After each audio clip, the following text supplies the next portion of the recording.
What's up, guys? Welcome to your Express Handlebars session. Today we're gonna walk you guys and get you started with handlebars, right? On the Express side of things. Anyway, long story short is there's a couple things I want you guys to download before you can do any work. The first one is go ahead to this website, download Node.js, and once you do, click this button. Second thing we're going to be using is something called VS Code, which you can download on your computer here. I do have a Mac. You can download it on PC, whatever it is. All right, and then once you got these two things done, we're ready to start diving into Express Handlebar itself. Cool. Now I'm gonna go ahead here and create a packet.json, and this command will allow me to create the packet.json files. And as you guys could see, by now packet.json is being installed with these things inside of it. Cool. So I'm gonna go ahead and create a file called server.json. Of course, you can name it anything, but for mine, and this command allow me to create the files here. And as you guys can see, I now have a file called server.js.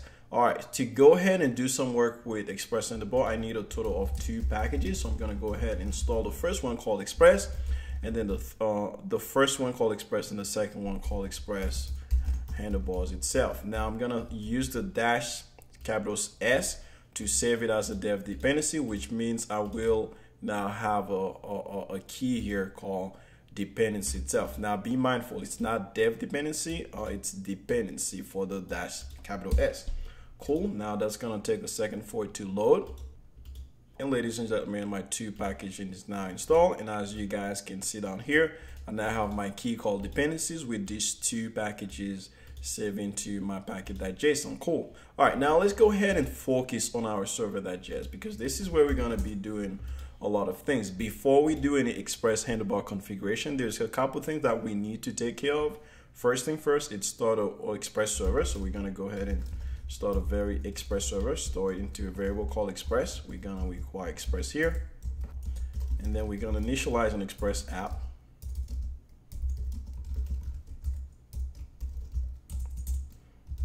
We're gonna start our server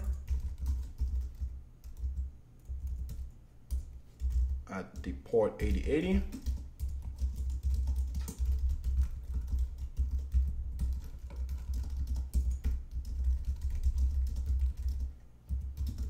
All right, ladies and gentlemen, we have a very basic Express server with just a couple lines of code.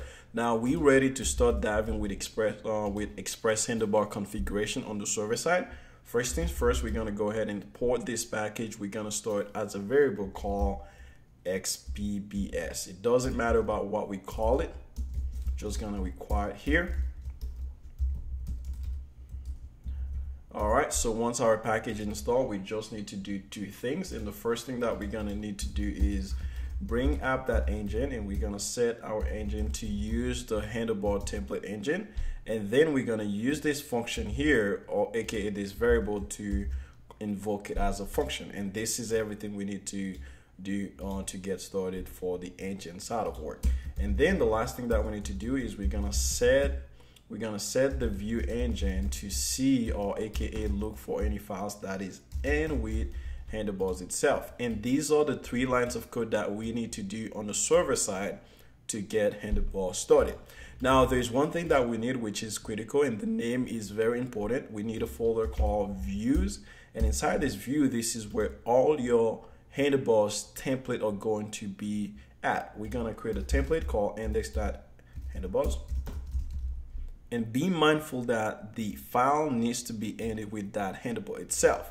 Cool.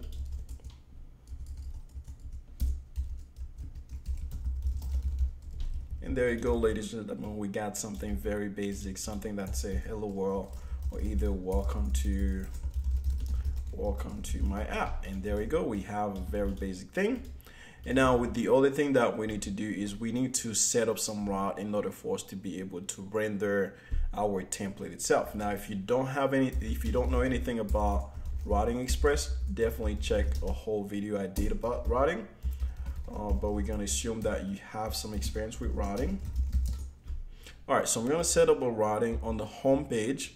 I'm gonna use request and rest itself, and the way we render a template, AKA, it doesn't matter if it's handlebar or template, but the way we render it is by using rest.render, and then we give it the name of our template. In our case, this template is called index itself.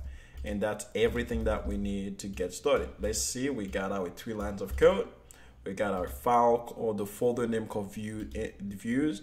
We got index.handlebar, and we set up our routing for us to go to the main page. Let's see what happened. And now, ladies and gentlemen, as you see, I'm on port 8080, and now I have my very basic handlebars application up and running. Cool. Let's set up another route. Before we can do that, let's go ahead and create another template. Inside the view again, create something called about. Once again, make sure it ends with that handlebar. And here, I'm just gonna go ahead and start another thing.